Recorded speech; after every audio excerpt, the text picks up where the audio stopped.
Well, hi there everyone and welcome to my channel. My name is Kareth. I'm so glad you stopped by today. I've got a recipe for you for a meal in a jar. This one is for Stromboli. Now, Stromboli is a rolled pizza. It's similar to a calzone.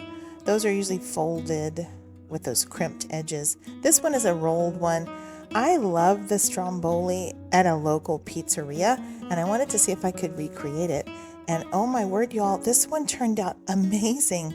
I'm using my artisan bread recipe as the base recipe for the dough, and then I'm going to add a lot of freeze-dried ingredients to it, like meat and veg and some cheese, as well as the Thrive Life tomato sauce. I'm going to use like a pizza sauce. And you can store some shelf-stable pepperoni along with your jars. Okay, this is going to be in two different jars. The first jar I'm going to show you here is the filling, and you can pretty much put any kind of filling you want in a Stromboli. I'm going to use a combination of our sausage crumbles and our ground beef that I have pulsed in the blender, along with some red bell peppers, some mushrooms, and some sliced onions, but it's totally up to you. You could put whatever you want in there. In a little snack baggie, I'm going to put 1/4 cup of our Thrive Life tomato sauce, and it'll act like a pizza sauce. In a separate baggie, I'm using a cup of mozzarella and a couple tablespoons of Parmesan, and we will refresh those ingredients before we put them in the Stromboli. And that is the first jar. As you can see, there's some extra room in the top. You could add more toppings or just put it in a smaller jar if you prefer. The second jar is for the dough, and like I said, I'm using my artisan bread recipe as the base recipe for this. And in the bottom of the jar, it's a pint-sized jar, I'm going to put some sugar and some salt, okay? And you need both of those in this dough. And then I'm going to use some flour, just all-purpose flour in the middle, and then on top of the flour is where I'm going to put the yeast. Just in case you're afraid of the salt killing the yeast, that will eliminate that possibility here. It should be fine.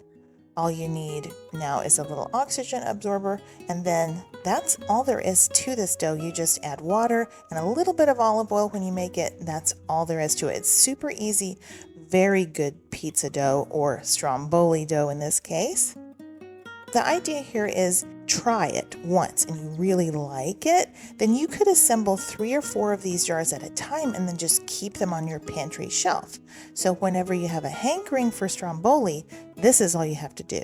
You'll get a medium-sized bowl, empty the dough ingredients into that, give them a stir, combine all of those little ingredients in that bowl, and then just add some water. Here where I live, it takes just shy of 3/4 cup of water to get to the right consistency. And then 1/2 tablespoon of olive oil. That's going to help both the texture and the taste of your dough. So go ahead and stir this and just take your time with it. Mine was a little bit dry, so I added just a teaspoon or 2 of water at a time. I ended up adding just shy of 3/4 cup of water. And this is how you know that your dough is the right consistency. It pulls away from the sides of the bowl as you're stirring it, and there are no pockets of dry flour left. All of those dry ingredients are incorporated into the dough. That's exactly what you're looking for. It's not too sticky, not too tacky, but a little bit tacky. Okay, and then you'll cover this up and you are going to just set it aside for a couple of hours. It needs to rise. I put mine in my oven. My oven was off. Okay, when I got that dough settled, then I got out a couple of bowls, one for the mozzarella and one for the tomato sauce. The tomato sauce is really easy. All you got to do is add about 3/4 cup or so of warm water, stir it and set it to the side. And then the mozzarella, you'll add probably a little bit more than 1/4 cup of water, but a little bit under 1/3 cup of water. And it really does not want to absorb the water at first, so you do need to stir it quite a bit. And then you can just kind of pat down that mozzarella, get it having contact with the water, and then you'll just need to refrigerate all of these things while your dough rises. All right, for the meat and the vegetables, I just poured some warm water into that jar. I put probably about half a cup to start with, something like that. And then if it seems a little bit dry, you can add a little bit more water. It doesn't need a lot of water, but it does need enough for all of those ingredients to refresh. And you can just put the lid back on that jar and then cover the cheese and the tomato sauce with some plastic wrap. And you'll need to keep those in the refrigerator until it's time to assemble the stromboli. All right, after about 2 hours, our dough has at least doubled in size. And it's nice and bubbly. And here's the update on the mozzarella. I did stir it one time during that 2-hour time period, and that's what it looks like. It's ready to be put inside the stromboli. And then here's the meat and the veg. They look great. They've completely absorbed that water. And there's our pizza sauce. It's about the consistency of ketchup. All right, go ahead and preheat your oven to 400.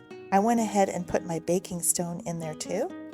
And then you'll need to flour your surface and turn out the dough onto the floured surface. And we're just gonna get it ready to roll out. First thing you need to do is flour the top of the dough, flour your hands. And what we want here is we want to get the dough to the right consistency to where we can roll it out and it doesn't stick to the counter. So basically what we're doing is we're going to knead it 10 times. It's not a lot. It hardly even counts as a knead. Just do it about 10 times and incorporate that little bit of extra flour. And then we're just going to let our dough rest for probably 5 minutes. You need to let that gluten relax just a bit. And then after 5 minutes, cover it up, leave it alone for 5 minutes. And literally after 5 minutes, it should be ready to roll out. I loaded some dishes in the dishwasher and let it sit there for just like 5 minutes. That's all it needs. Just a little bit of time. All right, you can go ahead and flour the rolling pin and flour your dough a little bit.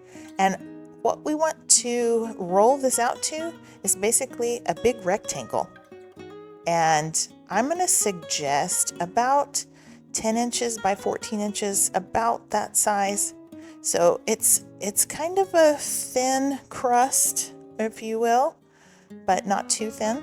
And if you'll notice, all I'm doing here is I'm adding some flour to the bottom and to the top. I'm picking up the dough, I'm turning it over. It's not a fussy dough, it's easy to work with. And I just do that until I feel like I get to the right size of rectangle, which is, like I said, about 10 by 14. Now here's an optional step for you, but I do recommend it. I've got 2 tablespoons of butter that I've melted there. And for one of those tablespoons, I'm gonna paint the bottom of this dough lengthwise, and it's gonna act kind of like a fat barrier to help ensure that our dough does not get soggy from the toppings. So some fat goes down. You could also use olive oil. I did some Italian seasoning, and this is half of that mozzarella. And then I'm just putting some shelf-stable pepperoni down. I will add the meat and vegetable mixture that is nice and rehydrated at this point. That is going to go down, and then you have a choice here. You can either go ahead and put the pizza sauce down, or you can, like me, use it as a dipping sauce and serve it on the side. Top your stromboli with the rest of the mozzarella, and that's it. That's all you need. Okay, now it's time to roll the pizza roll. So you'll stretch the dough and kind of tuck it over on the other side, and be sure to leave an edge or a border so your filling doesn't ooze out during the baking process. And kind of keep it tight and start to roll, and then it'll just roll on itself. And just try to finish with the seam side down. Go ahead and tuck under your edges. And there you have it. There's the stromboli. It's a pizza roll.